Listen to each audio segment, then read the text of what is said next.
Hey everybody, rocking with the Rockdog. We're out on an early spring day, 2022, March 22nd. And we're out looking for some good spots to go mushroom hunting because it's going to be mushroom season here where I live in about 3 weeks exactly. So we're just out walking around, checking on some things, looking at some places I've been to before and seeing what's going on. So I'll tell you a few things. Where I'm standing at right now, you can see those are cottonwood trees.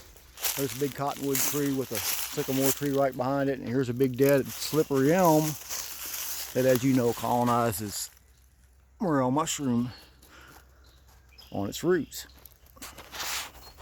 That one's in pretty bad shape. It's not going to grow anything on it, I don't think, but they like cottonwood trees and sycamore trees around here too. That's their second and third choices, sycamore being the second and cottonwood being the third, probably ash the fourth. And if you're just trying to find mushrooms that got caught in the drift from the spores underneath the cedar tree when they wash out would be your best bet. So that tree right there would have had mushrooms to it all the way to the bank there and to that bank over there.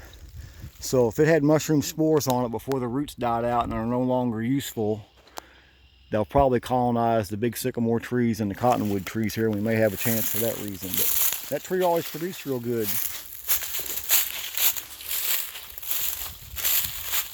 Now this secondary, this floods where I'm at sometimes, as you can see, because the trees have piled up on the side where the water's at. See, if it didn't flood here, the trees would be over here, but they always catch on the tree like that and like that. See, the brush does.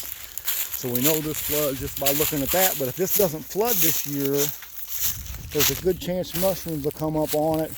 And even if it's a light flood, it will, because it's not really a raging river here that puts a lot of silt down when it does flood. But that'll ruin your chances too if the water gets up over your mushroom spots most of the time. If it don't ruin your chances and it puts mud on top of your mushrooms, it won't be any good when they come up anyway, because you can't get that silt out of them very easy. But see that little secondary bench right there?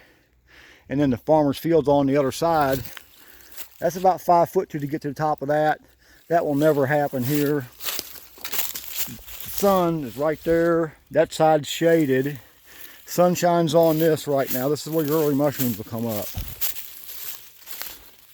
Right along here. If it had a bunch of sycamore trees on, it'd be even better, and it looks even better down here, but I'll show you.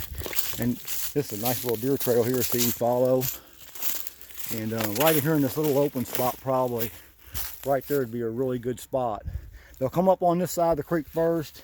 If it's a really good year, the big yellow ones will come up over there on the shadier hillsides in about 3 weeks after the ones show up here. So you don't hunt on hills around here until you've looked in all this lower stuff, because the water helps keep this warm at night.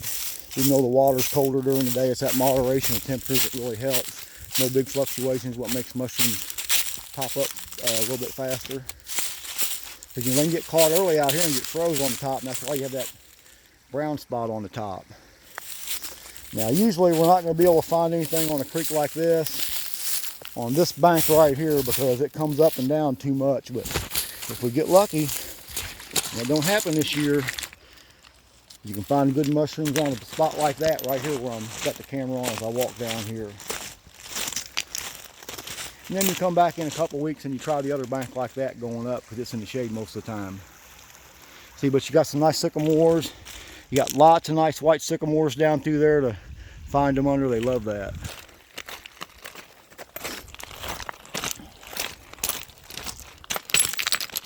I'll keep my eye on the rock because I'm walking by in case I see something I need to pick up. But this is where we always look at first.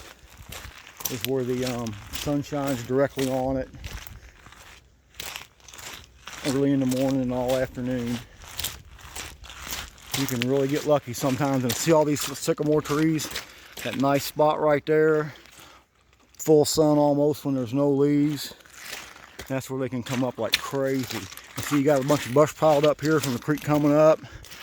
That'll get a lot warmer because that's brown. That'll hold a lot of heat at night. That brown piece of wood, keep that warm. They'll come up right in this pile of stuff even earlier than most other places.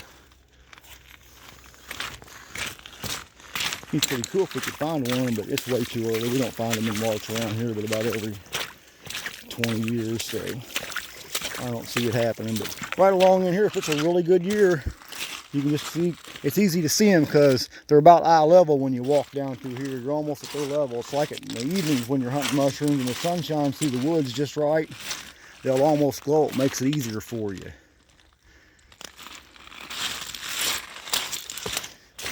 I am kind of giving an eyeball over as I walk by here because I could see an inch or two tall coming up there as warm as it's been the last week.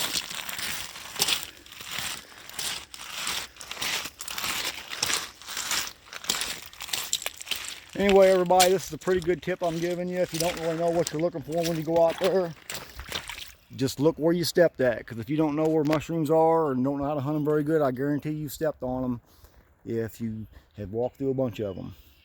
Hey everybody, thanks for watching. Rockdog out.